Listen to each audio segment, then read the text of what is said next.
السلام علیکم، سر شری اکال، میں ہرمیت سنگھ ہوں اور آپ دیکھ رہے ہیں ہرمیت سنگھ اسپیک۔ معذرت چاہتا ہوں، تھوڑا سا لیٹ ہو جاتا ہوں، آج کل تھوڑی سی طبیعت بھی ٹھیک نہیں ہے اور پھر کل پورے دن کوریج میں تھا۔ ناظرین، بات کریں گے اس وقت جو خاص کر بات ہو رہی ہے اس وقت عالمی میڈیا میں، کہ ایک طرف تو ہم دیکھ رہے ہیں کہ وہاں پر سیز فائر کے حوالے سے بات ہو رہی ہے، لبنان بھی اس میں کچھ راضی لگ رہا ہے، ایران بھی لگ رہا ہے۔ اب میرے سامنے کچھ شکیں نہیں آئی ہیں، جو شکیں آئیں گی تو میں آپ کے سامنے پوری ڈیٹیل رکھوں گا کہ کیا اس سیز فائر کے حوالے سے کیا معاہدے کیے گئے اور کن معاہدوں کے حوالے سے جو ہے ان لوگوں کو آپ نے کیا کرنا ہے کہ اس میں ان لوگوں کو یعنی اس کا کیا، ان معاہدوں کا کیا ہوگا جن معاہدوں کے حوالے سے آپ نے تمام تر چیزیں کرنی ہیں۔ یہ دیکھنا یہ ہے کہ اس میں کیا ہو سکتا ہے، لیکن فی الحال ابھی تک میں سرچ کر رہا ہوں، کوشش کر رہا ہوں کہ کچھ چیزیں نکالوں اور آپ لوگوں کو دوں، کیونکہ اس وقت ایک طرف تو یہ کہا جا رہا ہے کہ میرے پاس جو خبریں آئی ہیں اس میں یہ کہا جا رہا ہے کہ ہم ایران بھی کہا ہے کہ سیز فائر ہونی چاہیے، لبنان میں بھی لوگ نکل آئے سیز فائر کے حوالے سے، اسرائیل کے لوگ بھی سیز فائر کے حوالے سے حق میں ہیں، برٹش، چائنا، رشیا اور یہ تمام تر لوگ صرف جو ہیں وہ سیز فائر کے حق میں ہیں۔ لیکن اب یہ دیکھنا ہے کہ اگر سیز فائر ہوتا ہے تو کس وجہ سے ہوتا ہے، اور وجوہات کے ساتھ ساتھ یہ بھی دیکھنا ہوگا کہ وہ لوگ جو جن لوگوں کی شہادت ہوئی ہے، جن کی جانیں گئی ہیں، ان کا کیا ہوگا، ان کا کیا ہوگا؟ وہ تو چلے گئے ہیں۔ کیا غزہ کا مسئلہ حل ہو جائے گا؟ کیا اسرائیل اپنے فورسز کو واپس لے کے جائیں گے؟ کیا جو انفراسٹرکچر تباہ ہوا ہے، ظلم بربریت ہوئی ہے، کیا اس میں جو ہے وہ ہو جائے گا؟ وہ ٹھیک کرنے کی ذمہ داری جو ہے وہ، چلو جانوں کا تو اب ضیاع ہو چکا ہے، ظلم ہو چکا ہے، بربریت ہو چکی ہے، لیکن بہرحال کیا ان لوگوں کو جو آپ دور کر چکے ہو، کسی کی ماں کو، کسی کی بہن کو، کسی کے باپ کو، کسی کے بچے کو، کسی کے لخت جگر کو، اس کو تو آپ نہیں لوٹا سکتے، لیکن کیا ہوگا؟ کن معاہدوں کے تحت سیز فائر ہونے والا ہے؟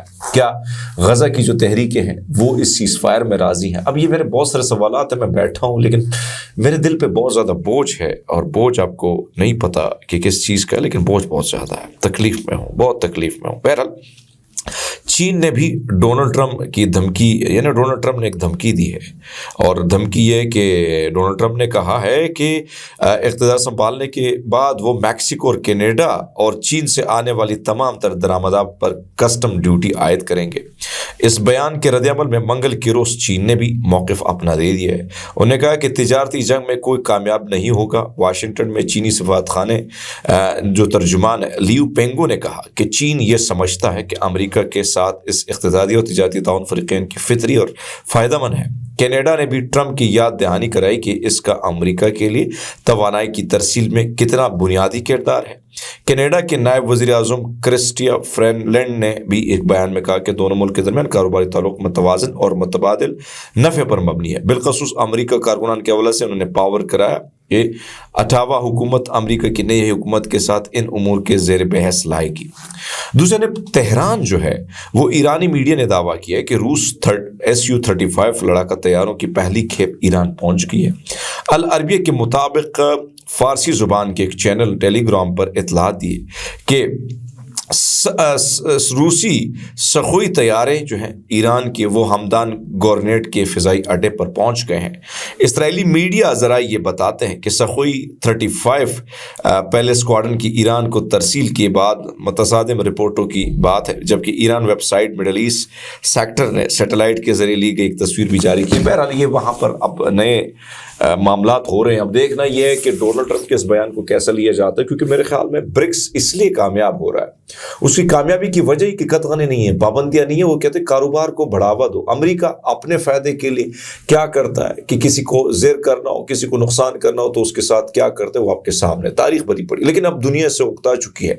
دنیا ایک نئے پلیٹ فارم پر جانے چاہتی ہے اور اس کا نام ہے برکس، اور اس میں بات ہو رہی ہے کہ بھئی جنگ و جدل سے دور رہے، اسلحے کی دوڑ سے ہم دور رہے، بارود کے اس کاروبار سے ہم دور ہو جائیں، ہم اگر سرگرمیاں کریں تو پازیٹیو سرگرمیاں اور پازیٹیوٹی جو ہے اس میں آئے۔ بہرحال میں غزہ کو تو روتا رہتا ہوں، لیکن پاکستان میں جو کل سانحہ رات کو ہوا ہے وہ بہت ہی افسوسناک ہے، بہت ہی دردناک ہے، بہت ہی تکلیف دہ ہے، چاہے وہ ہمارے رینجرز کے بھائیوں کی لاشیں ہوں اس پر بھی مجھے تکلیف ہے، چاہے مجھے پی ٹی آئی کے ورکر جو ہیں ان کے ساتھ جو کچھ ہوا، وہ کہتے ہیں نا کہ کسی کے دشمن کے مرنے پہ بھی مت خوش ہو، کیونکہ آپ کے سجن نے بھی تو مر جانا ہے۔ تو سیاسی اختلاف اپنی جگہ، آپ کی سوچ فکر الگ جگہ، لیکن سیدھا گولیاں نہیں چلانی چاہیے تھی۔ ریاست، کسی نے کچھ ٹاؤٹ صحافی نے لکھا ہے کہ ریاست ماں کی طرح ہوتی ہے، لیکن اگر بچہ زیادہ بگڑ جائے تو اسے گولی مارنی چاہیے۔ میں سمجھتا ہوں کہ کبھی باپ اتنا ظالم نہیں ہوتا کہ وہ اپنے بچے کو گولی مارتا ہے۔ کل باپ نے، اگر آپ باپ سمجھتے ہیں تو ریاست تو ڈائن ہو چکی ہے، لیکن باپ نے گولی کیوں ماری ہے؟ میں کل وہاں موجود تھا۔ ایک طرف تو میں پی ٹی آئی کو بہت بڑا بلیم دوں گا، پاکستان تحریک انصاف کی جو لیڈرشپ ہے وہ کمپرومائز ہے۔ میں پہلے سے کہہ چکا ہوں کہ اس وقت ایک عمران خان ایک اکیلا، اور وہ لوگ جو اس وقت یا تو ملکوں سے دور ہیں یا جیلوں میں ہیں یا وہ اس وقت فرار ہیں، کیونکہ ان پر بڑے بڑے مسائل ہیں، بڑی سختیاں ان پر کی گئی ہیں، ان کے کاروبار کو تباہ کر دیا گیا، ان پر مقدمات جو ہے ڈالے گئے ہیں۔ اب اس ساری سچویشن میں اگر آپ دیکھیں تو جو اس وقت آپ کو یہ لیڈرشپ نظر آتی ہے تقریباً کمپرومائز ہے، تقریباً یہ ملے ہوئے ہیں۔ اور کل میں نے شاید ٹویٹ کیا تھا، اگر آپ مجھے فالو کرتے ہیں، میں نے اس میں بھی یہ بات کی تھی کہ ایک لیڈر انگیج کرتا ہے، کیسے نکل جانا ہے، کیا کر۔ عالیہ بن گنڈاپور میں وہاں پہ موجود تھا، عالیہ بن گنڈاپور کو ورکر اس کو غصہ کر رہے ہیں کہ آپ لیڈ کرو، آپ یہاں پہ کھڑے ہو، ورکر ڈی چوک پہنچ چکے، آپ ادھر کھڑے رہے ہو، آپ کیا کر رہے ہو یہاں پہ؟ علی بن گنڈاپور اپنی جگہ سے ہلے نہیں۔ اب اس ساری پلاننگ میں آپ دیکھیں کہ ساؤنڈ سسٹم کس نے آف کرایا، پی ٹی آئی کے تمام تر جو لیڈرشپ ہے وہ کیوں غائب رہی؟ اسد قیصر، شیر افضل مروت، شاہد خٹک، شبلی فراز، اگر یہ کہتے ہیں کہ چلو یہ میٹنگ میں بیٹھے تھے تو مجھے یہ بتائیں کہ میٹنگ میں اگر بیٹھے تھے تو پھر حکومت کو کیا گولیاں چلانی چاہیے تھی؟ نہیں چلانی چاہیے تھی۔ جب ایک طرف آپ مذاکرات کریں، دوسری طرف آپ گولیاں چلائیں تو کیا کوئی مان لے گا کہ مذاکرات کر رہے ہیں؟ بہرحال جنرل ڈائر کی ایک بات کروں گا، مجھے یاد آیا جلیانوالہ باغ میں جب بیساکھی کے دن گولیاں چلائی گئیں تو اس میں ہم نے یہ دیکھا کہ جنرل ڈائر کو جب ابھی بعد میں پھر کمیشن میں جب وہ ریٹائر برطانیہ گئے تو اس کو بلایا کہ کیوں آپ نے ایسا کیا ہے، کیوں آپ نے نہادوں پر گولیاں چلائی؟ تو جنرل ڈائر نے کہا کہ میں کمپنی کی دھاک بٹھانا چاہتا تھا، عوام کے دلوں میں خوف بٹھانا چاہتا، اس لیے میں نے گولیاں نہادوں پر چلائی۔ جنرل ڈائر کو تو پھر ایک سردار نے جو ہے جا کے گولی مار دی، عدالت جب وہ نکل رہے تھے تب جا کے گولی سے بھون ڈالا، اس کو کہا کہ ظالم تیری یہ اوقات تھی۔ یہاں پہ بھی دھاک بٹھانے کی کوشش کی گئی۔ کل میں دیکھ رہا تھا کچھ شرپسند جو کا تعلق پی ٹی آئی سے نہ تھا، میں اس چیز کو رب کو حاضر ناظر جان کر کہہ رہا ہوں کہ بہت سارے ہوں گے، لیکن میرے سامنے کچھ لوگ جنگلے توڑ رہے تھے، لوگ ان کو منع کر رہے تھے کہ نہیں ہاتھ نہیں لگانا۔ کچھ لوگ جو آگ لگا رہے تھے ان کو لوگ منع کر رہے تھے، اور وہ کہتے ہیں یہ ہم میں سے نہیں ہے، وہ کور کر کے آئے تھے۔ جن لوگوں نے میڈیا ڈی ایس این جیز یا میڈیا کے دفتر میں حملہ کیا، وہ ان کا مجھے پتا ہے کہ میرے پاس جو ویژول آ رہی میں دیکھی ہوں ساری چیزیں، ایسے سارا کچھ جو ہوا ہے سب کو پتا ہے۔ اور میڈیا دکھاتا نہیں ہے تو اس کا کیا کام ہے وہاں پر کھڑا ہونے کا؟ جب آپ دکھاتے نہیں اور آپ ان کی نیگیٹو چیزیں دکھا رہے ہوں۔ اب میں دیکھ رہا تھا جیو کی اتنی باریک واردات جو ہے وہ ذرا دکھا دیتے ہیں، یعنی ان ظالموں کی اس واردات کو اگر آپ دیکھیں، صحافت، وہ کہتے ہیں نا کہ صحافت اگر اس قسم کی ہو جائے تو اس سے وہ یہ اگر کسی اور کے یعنی چودھری کے دروازے کی، پھر وہ گھر کی دہلیز کی، پھر اب طوائف ہی اچھی ہیں اگر اس قسم کی صحافت ہے۔ یہ جیو نیوز کا وہ میں نے ٹویٹ بھی کیا ہے کہ کیا یہ صحافت ہے؟ اس کو کہتے ہیں گٹر کی صحافت جو اس وقت جیو کر رہا ہے۔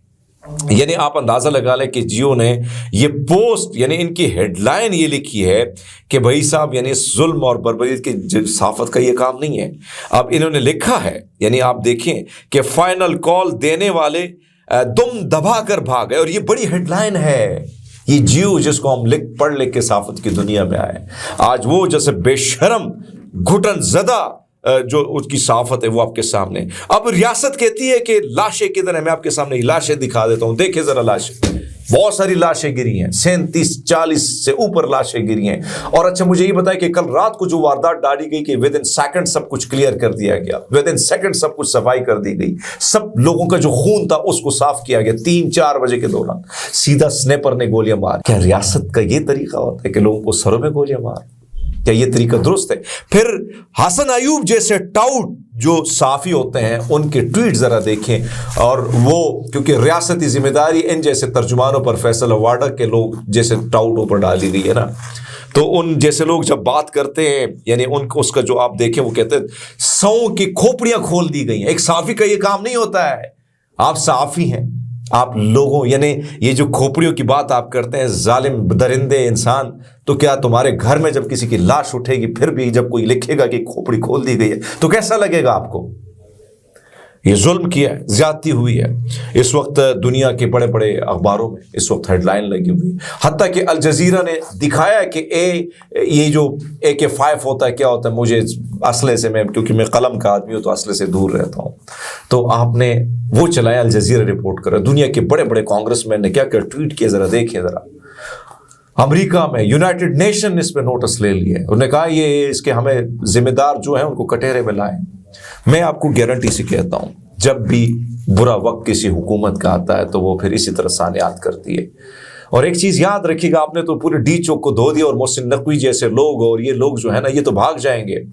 پیپلز پارٹی نے اپنی سیاست ڈبو دی، نون لیگ نے تو پہلے ہی کلہاڑی اپنے پاؤں پہ ماری ہے۔ نون لیگ کے ذمہ تو ماڈل ٹاؤن کا قتل عام بھی ان کے سر ہے، اور ابھی تم نے ڈی چوک میں جو خون لال و لال کر دیا سب کچھ۔ اور لعنت ہو ایسے لوگوں پر جن کے سیاسی اختلافات ہیں، جن کی سوچ فکر، میں تو کہتا ہوں کہ ایک ماں سے جو بچہ پیدا ہے اس کی بھی سیاسی سوچ اور اس کا اختلاف ہوتا اپنے بھائی کے ساتھ، لیکن آپ اختلاف کو بلائے طاق رکھ کے آپ لوگوں کی لاشوں پر ہنس رہے ہو۔ ظالموں، آپ کے اندر بے حسی ہے، آپ انسان یا جانور کہلانے کے لائق ہیں۔ مجھے دکھ ہے، میں تکلیف میں ہوں، میں تکلیف میں اس لیے ہوں کہ میں نے کل نوجوانوں کو گولیاں سروں پہ لگتے ہوئے دیکھی۔ میں اس لیے تکلیف میں ہوں کہ یہ کوئی آسان کام نہیں ہوتا ہے۔ اس ایک بچے کو بڑا کر رہا ہے، ایک بچہ جو ہے وہ جوان ہوتا ہے، وہ نوجوان اور اس کے بعد وہ بچے پہ خواری ہوتی ہے، پڑھ لکھتا ہے، بڑے بڑے ارمان ہوتے ہیں اس نوجوان کے، ماں باپ کے، نوجوان کے ماں باپ کے ہوتے ہیں اپنے بچوں سے۔ آپ نے بزرگ ماہوں کو لاشیں دے دی تحفے میں ریاست میں، آپ نے ان بہن بیٹیوں کو رلا دیا، اپنے بچوں کو یتیم کیا۔ یہ چھوٹا بچہ رو رہا ہے، سوچ رہا ہے کس نے مجھے یتیم کیا؟ ریاست نے یتیم کیا۔ میں دکھ میں ہوں، میں تکلیف میں اس لیے ہوں کہ میرے آسان کام نہیں ہوتا ہے دوستوں۔ میں اپنے ایک جوان بھائی کی لاش اس کندھے پہ اٹھا چکا ہوں، اس کا درد ابھی بھی ہے، ابھی بہت درد ہے، بہت درد ہے۔ ظالموں کے چہرے بھولا نہیں ہوں میں، ظالم آج بھی مجھے یاد ہے، لیکن وہ درد، وہ تکلیف ہے، ایک تکلیف ہے، اور یہ تکلیف جب تک میں زندہ ہوں میرے پورے خاندان میں یہ تکلیف ہے۔ تو جو ریاست نے تکلیف دی ہے، یاد رکھیے گا اس سے نفرت بڑھے گی، اس سے دوریاں بڑھیں گی، کدورتیں بڑھیں گی۔ ریاست کا کام یہ نہیں ہوتا ہے۔ محسن نقوی کہتا ہوں کہ لاشیں کے طرح، عطا ترڑ کہتے ہیں لاشیں کی طرح، لاشیں تو آپ لوگوں نے دفنا دی ہیں، غائب کر دی ہیں، نہ پمز میں پڑی ہے نہ پولی کلینک۔ میرے سامنے کئی لوگوں کو میں نے گرتے ہوئے دیکھا ہے، کھوپڑی پہ مارا ہے، کھوپڑیوں پہ لوگوں کو۔ میں نہیں دکھا سکتا آپ کو ویڈیو کیونکہ وہ سینسیٹیو کانٹینٹ ہے، یوٹیوب بلاک کر دے گا۔ کئی چینل میری غزہ کے لیے آواز اٹھاتے میرے چینلوں کو بہت نقصان ہوا ہے، مجھے اس کی کوئی پرواہ نہیں ہے، لیکن ظالم کے خلاف بولنا چاہیے۔ مجھے پتہ نہیں ہے کہ میرا کیا ہوگا، کیونکہ جو بولتا ہے اس کے لیے مشکلات بہت ہوتی ہیں۔ دوست، بے حس مت ہو، ظالم کا ساتھ مت دو، بے شک اس کا مذہب، مسلک، اس کی سوچ فکر چینج ہو، ظالم ہوتا ہے، مظلوم ہوتا ہے، اس کے درد کو سمجھے۔ بہرحال پنجاب نے ہمیشہ دھوکہ کیا اور کل بھی دھوکہ دیا تحریک انصاف کو۔ میں نے اس کی ذمہ داری تحریک انصاف کے کارکنان پہ، علی امین گنڈاپور پہ، اور ویسے اگر آپ نے انقلاب لانا ہے تو آپ گلی کوچہ بند کر دیں، آپ شاہراہیں بند کر دیں، ڈی چوک میں پہنچنے کی کیا ضرورت تھی؟ وہ بیٹھ جاتے، بڑی بڑی شاہراہیں بیٹھ جاتے، پارلیمان لگاتے، موٹر وے پہ بیٹھ جاتے، وہاں پہ سیشن شروع کر دیتے، لیکن آپ وہاں بیٹھ جاتے، شاہراہوں پہ بیٹھ جاتے، پورا روڈ بلاک ہو جاتا ہے۔ جتنے بھی انقلاب میں نے دیکھے اس میں تو ایسے ہی ہوتا ہے، ایک جگہ آپ پہنچیں گے، کتنا ہے ڈی چوک۔ لیکن بہرحال اس خون میں وہ تمام تر لوگ جو کمپرومائز ہیں وہ شامل ہیں. ریاست اس کی ذمہ دار ہے جس نے ریاست نے لوگوں کو رلایا ہے. اور پنجاب ہمیشہ فرنٹ پر وہ پٹھان بیچارے آتے ہیں, گولیاں کھاتے چلے جاتے ہیں. پنجاب نہیں نکلا, پنجاب کو نکلنا چاہیے تھا. اگر آپ اس کے ویژن کے مطابق آپ کہتے کہ ہمیں تو کوئی فائدہ نہیں ہے, ہم تو صحافت پہ صاحب یہ یاد رکھیے گا, آج میں خان کے لیے بول رہا ہوں کیونکہ ظلم ہو رہا ہے. میں کل نواز شریف کے لیے بولتا تھا, میری ویڈیو پڑی ہے. میں اپنے مارننگ شو میں نواز شریف کے لیے میں نے آواز اٹھائی ہے. میں پیپلز پارٹی کے لیے بھی بولوں گا جب ان پہ ظلم ہوگا, میں ANP پہ بولوں گا, میں PTM کے لیے بولوں گا, جس پہ ظلم ہوگا میں بولوں گا. یہ میری یہ اپنے پاس رکھ لیجیے گا, سیو کیجیے گا. جو ظلم کرے گا میں بولوں گا, میرا کام یہی ہے. بہرحال اپنا خیال رکھیے گا, دعا میں لوگوں کو یاد رکھیے. اللہ تعالیٰ ہمارے ملک پہ آسانیاں لے آئے. دنیا ہنس رہی ہے ہم پہ, دنیا کی بڑی بڑی ہیڈ لائن ہم بن چکے ہیں, ایک قاتل ریاست ہم بن چکے ہیں. انسانی حقوق کی پامالیاں دوسروں سے ہم گلا کرتے ہیں. ہم نے جو انسانی حقوق کی پامالی کی ہیں وہ سب آپ کے سامنے. ریسٹورنٹ بند کر دیے, پانی بند کر دیا. یعنی یزید کا دور مجھے یاد آیا. میں جب کربلا گیا تو مجھے وہ دور یاد آیا کہ وہاں پر پانی بند کر دیا جاتا ہے, وہاں پہ معصوموں کو قتل کیا جاتا ہے, وہاں کسی کو نہیں چھوڑا جاتا. اور پھر میں نے وہ لوگ بھی دیکھے, ان کی ہسٹری بھی میں نے دیکھی جو اس وقت امام حسین جی پر ہنس رہے تھے, اس کی لاشوں پر ہنس رہے تھے, اس کی لاش کی بے حرمتی کی گئی. وہ لوگ بھی میں نے دیکھے. اور آج میں ان لوگوں کو دیکھ رہا ہوں جس وقت سیاسی اختلاف کی بنا پر ان لاشوں پر, ان جوانوں کی لاشوں پر ہنس رہے ہیں. مت بنے بے حس, اللہ نہ کرے کہ آپ کو یہ درد جو ہے اٹھانا پڑے, بڑا مشکل ہوتا ہے. بہرحال خیال رکھیے گا. بہت شکریہ.